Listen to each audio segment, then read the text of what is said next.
Morning students. Previous class के अंदर हम लोगों ने हमारा चैप्टर नंबर फर्स्ट के कुछ टॉपिक्स जो थे वो देख लिए थे, जिसमें मैंने आप लोगों को ये बता दिया था कि हमारे संविधान के अंतर्गत कौन कौन से मौलिक प्रावधान जो हैं वो किए गए हैं। मतलब एक संविधान जो है वो अपने नागरिकों को क्या क्या अधिकार प्रदान करता है, क्या वहाँ पर समानता कायम है या नहीं है, कहीं उस संविधान में कुछ ऐसा उल्लेख तो नहीं है जिसमें कि बहुसंख्यक वर्ग जो है वो अल्पसंख्यक वर्ग का उत्पीड़न करता है। अगर किसी देश के संविधान में ये सारी व्यवस्थाएं होती है कि उत्पीड़न को अनुमति होती है और समानता का अधिकार वहाँ के नागरिकों को प्राप्त नहीं होता है, तो ऐसी स्थिति में वहाँ के जो नागरिक हैं वो उस संविधान का सम्मान नहीं करते हैं। ये मैंने आपको अपनी प्रीवियस क्लास के अंतर्गत बता दिया था। आज हम हमारा नेक्स्ट टॉपिक जो है वो स्टार्ट करेंगे, जो है संस्थाओं की संतुलित रूपरेखा। देखिए, इसके अंतर्गत आपको ये बताया हुआ है कि शक्तियाँ जो हैं संविधान द्वारा, जो शक्तियाँ हैं वो किसी एक हाथ में केंद्रित नहीं होनी चाहिए। क्यों? क्योंकि अगर शक्तियों का केंद्रीकरण होगा तो हो सकता है कि वो शक्ति संविधान को नष्ट करने का प्रयास करे। इसीलिए ये ज़रूरी होता है कि शक्तियाँ जो हैं उनको विभाजित किया जाना चाहिए, और जिनको शक्तियाँ विभाजित की जा रही हैं उन पर भी एक संतुलित नियंत्रण जो है वो रखा जाना चाहिए। ठीक है, तो सबसे पहले आप अपनी बुक के अकॉर्डिंग इसको देखेंगे, थोड़ा सा इसमें से अपन पढ़ते हैं, फिर मैं आपको इसमें से समझाऊंगी। देखिए, संविधान में शक्तियों का विभाजन इस प्रकार किया जाना चाहिए जिससे कोई एक समूह संविधान को नष्ट ना कर सके। वही बात मैंने आपको अभी जो बताई कि अगर संविधान के द्वारा शक्तियां किसी एक ही समूह के पास में केंद्रित होंगी तो हो सकता है कि वो कुछ ऐसे प्रावधान कर दे कि वो संविधान को ही नष्ट करने का प्रयास करे। इसीलिए सबसे इम्पॉर्टेंट चीज़ क्या है कि शक्तियों का जो विभाजन है वो अलग अलग अंगों के अंतर्गत किया जाना चाहिए, जिससे कि कोई भी अंग संविधान को नष्ट नहीं कर सके। अतः यह आवश्यक है कि किसी संस्था के पास सारी शक्तियां जो है वो केंद्रित नहीं होनी चाहिए। उदाहरण के लिए भारतीय संविधान के द्वारा शक्तियां जो है वो 3 अंगों में विभाजित की गई हैं। अब देखिए, ये हमारी सरकार है और सरकार के मेन 3 अंग हैं। कौन कौन से? व्यवस्थापिका, कार्यपालिका और न्यायपालिका।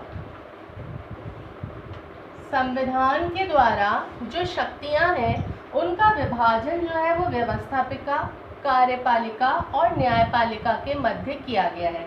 व्यवस्थापिका क्या करती है? कानून बनाती है। ये चीज़ आपको ध्यान रखनी है।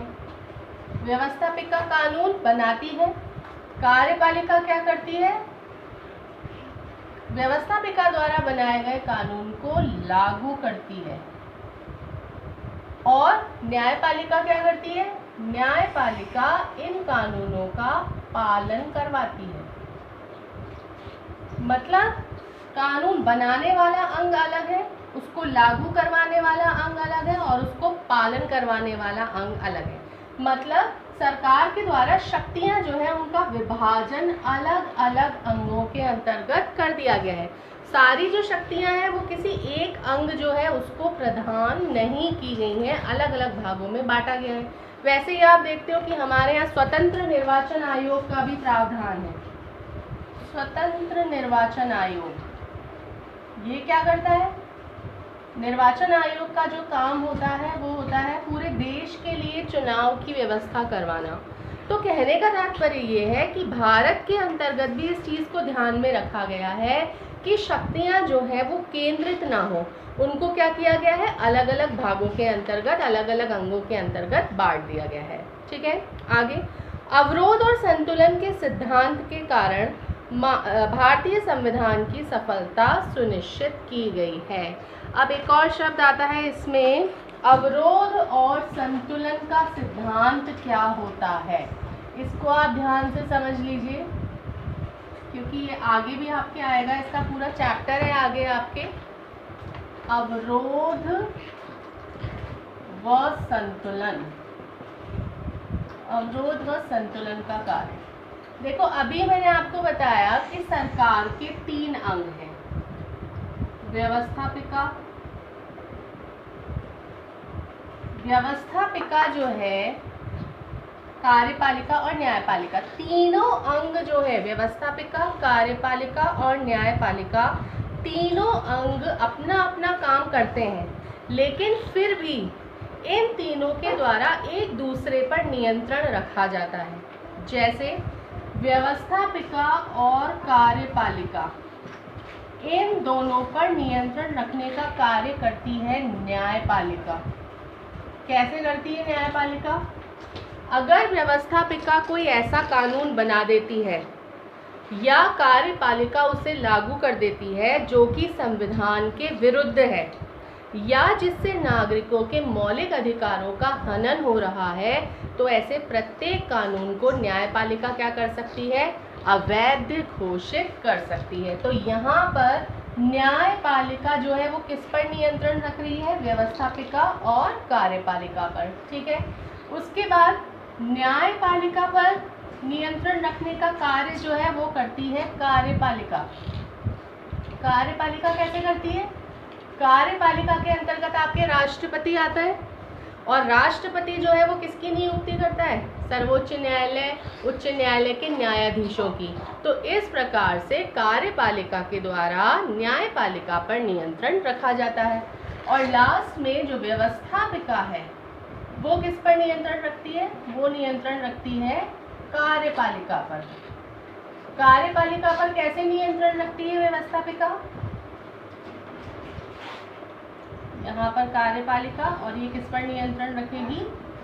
व्यवस्थापिका पर। व्यवस्थापिका पर कैसे नियंत्रण रखती है? व्यवस्थापिका कैसे नियंत्रण रखती है कार्यपालिका पर? देखिए कार्यपालिका के अंदर क्या होते हैं? बहुत सारे मंत्रीगण होते हैं और व्यवस्थापिका के जो सदस्य होते हैं वो कार्यपालिका के सदस्यों से बहुत सारे प्रश्न पूछते हैं, उनसे पूरक प्रश्न पूछते हैं और इस प्रकार से उन पर नियंत्रण रखते हैं। तो कहने का तात्पर्य यहाँ पर ये है कि ये जो तीनों अंग हैं, चाहे वो व्यवस्थापिका हो, चाहे वो न्यायपालिका हो, चाहे वो कार्यपालिका हो, तीनों अंग जो हैं वो दूसरे अन्य अंगों पर अपना नियंत्रण रखते हैं। इसी को कहते हैं अवरोध और संतुलन का तर्क। ठीक है, तो ये आज के लिए आपके लिए इतना ही काफ़ी है। इसके आगे मैं आपको कठोर और लचीले संविधान के बारे में जानकारी दूंगी। ठीक है।